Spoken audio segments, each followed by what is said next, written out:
take the first question. So I know that Connor is the film collections manager of the brilliant archives with all the monsters and beasties. How many of these creatures in Mysterious Island are still in the collection? So from Mysterious Island, we still have the crab, we still have the bee, and the nautiloid cephalopod at the end of the film. The Phororachus, the giant chicken, that was cannibalized a few years later. It was actually reused for the Ornithomimus in the Valley of Guanji, if you guys have seen the Valley of Guanji. Oh yeah. So it's still in the collection in a manner of speaking. But yes, obviously, as with the rest of the archive, we still have all of Vanessa's father's storyboards, scripts, and incredible artwork for the film. The collection contains some 50,000 items. Ray he kept everything, he really did, and we're honoured and privileged to look after it and take care of it for future generations to enjoy. All right, who has the first question? Up top. Vanessa, what was your father's favorite movie that he made, and what was his favorite that he did not make? Oh, I thought they had to be about Mysterious Island. Repeat the question, please. So Vanessa, the question was, what was your dad's favourite film that he did make, and what was his favourite film just in general that he did not make? I don't know what Jason, it would be Jason. And King Kong, the one that he didn't make. Alright, next question. I got it. What was the one film that was the most challenging to do? That he almost quit? What was the most challenging?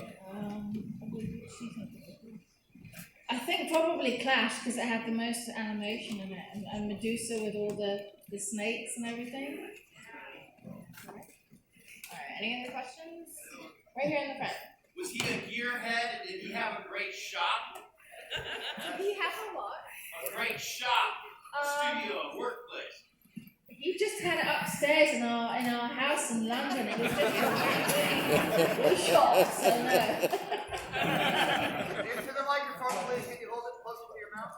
So Ray had all of this equipment, but as Vanessa said, it was all in their family home in London. So, we had this little workshop upstairs, his office, where he'd draw the pictures for the film, and then little bits and pieces. Obviously, the armatures and so forth were constructed elsewhere, but he had a little oven in the garage, which he used to bake the models, to cook the latex. And Vanessa, there was a time where his oven broke, and you had a pretty unusual experience. Yes, he decided to use my mother's oven in the house. She was so not amused. And everything tasted of rubber for weeks. So yeah, that was an experience and a half. Any other questions up top? Yeah, so when all of this was happening, you probably looked at your dad as just, your dad, but looking back, do you realize that there was that you were in the middle of something that, as a child you might not have realized? Just only when I had friends over. Sorry? Repeat the question. The question was about making things, if there was ever anything that she had a question about or something went wrong.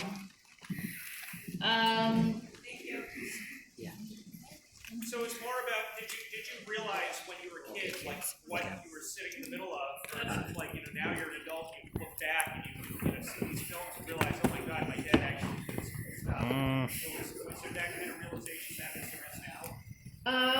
Well, sort of, yes, because when my friends came over to play, they were astonished about all the creatures around the house.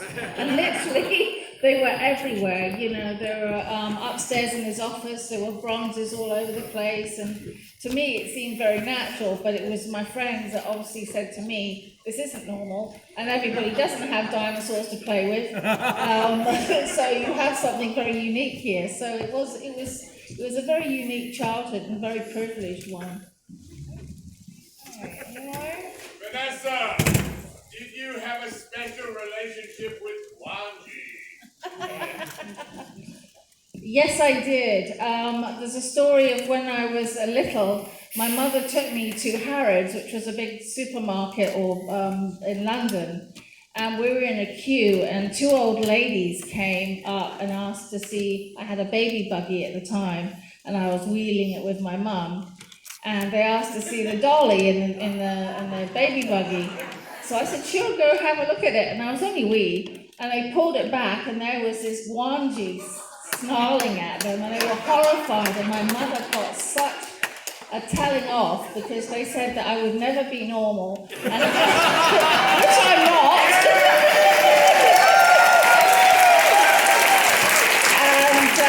And really gave I went to the papers actually. We found an article that somebody wrote to the papers saying that this poor child would be damaged for life. But hey ho, there you go. That's one of the stories anyway. That's great. Right down here. Did your dad talk at all about his influences and inspirations, or was he just an original genius? Influences and genius. He was very, as you all know, he was influenced by King Kong, and that really drove him to want to find out more about the film. And in those days, there were no catalogues, there were no really information on how to do animation. So he had a lot of drive, and I think that's what inspired his career today. More? Yeah, go ahead. Did he make models not specifically for movies, just to practice with and play with, that he always wanted to get into a movie but never did? Did he make models is the question. Whoa, there was more. Yeah, so for every film that Ray Harryhausen made, there were 4 or 5 movies which never made it to the big screen. So in the collection, we hold material for movies that didn't happen in the end, which weren't filmed. For example, War of the Worlds in the 1940s. Ray really thought that was going to be his first solo picture, War of the Worlds, and he created some amazing drawings for that, and then he built a model and created test footage, and unfortunately it just didn't come to pass, just the harsh realities of the film industry. A few years later, George Pal's classic version in 1953 came out. So we have little things like that. We have models for People of the Mist, which was going to be a collaboration with Michael Winner, of all people. There was going to be a sequel to Clash of the Titans entitled Force of the Trojans, and again we have little prototype models and artworks for that film. So within the collection there is a lot of material like that. There's also bronzes. Vanessa's father loved to make bronzes, and that was something he kind of did post-retirement, and that was a kind of more of a hobby, I suppose, because it wasn't specifically for a film. But all of this material we've been looking through the archive recently because we had a book out last year entitled Harryhausen, The Lost Movies, which Vanessa's fellow trustee John Walsh wrote. And we discovered there were some 70 movies in our archive that Ray had, in some form or another, begun work on or had wanted to make or had been asked to make, which never made it to the big screen. So I think it's a real testament to Ray's imagination and his tenacity, but also his kind of practicality, that if plan A doesn't work, you need plan B, plan C, and so forth. So he was always working, and he just had this incredible pool of ideas to draw from. Yeah. Any more questions? I think we have time for 2 more. Okay, way in the back. Thank you. Did Vanessa ever get to visit any sets or locations as a child? Did Vanessa get to visit any set or locations is the question.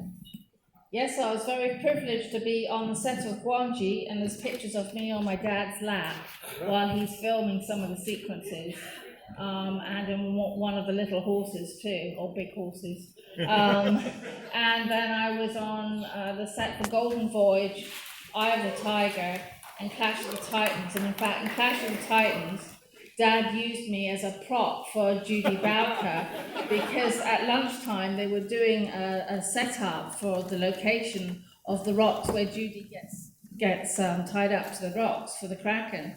So my dad said, "Oh, just go stand over there, Vanessa." So I stood up, and the next thing I knew, I had my arms chained up, and they had a camera there just making sure that it was all lined up for the shoot after lunch.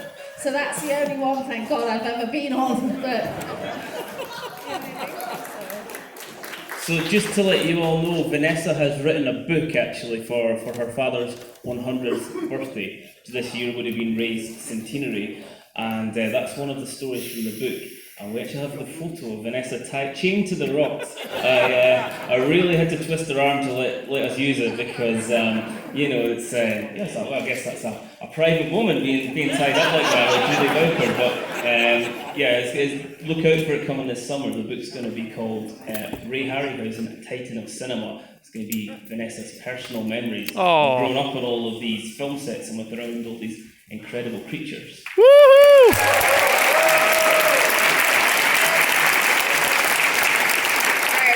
For one more, in the balcony. Was the inception of the movies Ray Harryhausen's, or was it, did he get a call from a producer and say, next we're going to do Jason the Argonauts, and next we're going to do Valley of the Guanches? Yeah, he did. I'm not sure really. Yes, so most of Ray's films, post sort of 1957, when he teamed up with Charles Schneer as long-term producer, most of the movies were Ray's ideas. So he would do, like, for example, the famous skeleton sequence from The Seventh Voyage of Sinbad. Woo! And of course the skeleton sequence from Jason and the Argonauts. How those came about was Ray would draw the art, and actually the artwork for Seventh Voyage of Sinbad was drawn about 5 or 6 years before the film was created, and Ray would go to producers and film studios and say, this is what I want to put on the big screen, and the film would be built around his ideas. So Ray was very unique as essentially a technician, but a special effects artist who was generating the ideas for these films, who was there on the ground floor really putting the film together. The films were based around his ideas rather than Ray being called in and asked to be a gun for hire. So Mysterious Island, for example, the script came through to Charles Schneer. Ray looked at it, the script was sort of how to survive on a desert island, and Ray said, well, what we really need is a giant crab, a giant bee, so that was his input, and the film was really built around these set pieces of these incredible pieces of imagination that Ray had put together.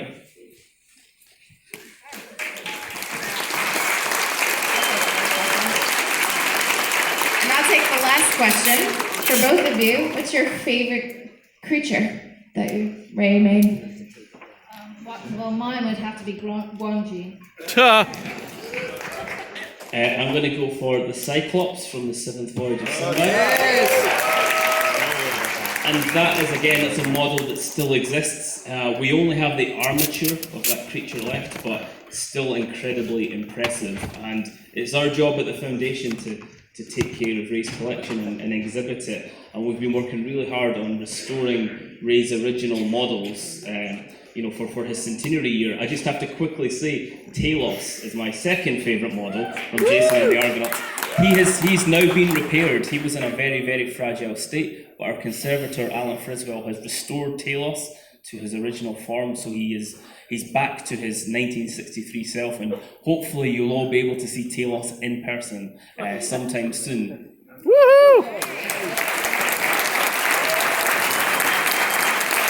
So we have some brochures at the merch table and some postcards that these folks brought all the way from England. Please take a look at them, and let's have a round of applause for Vanessa and Connor.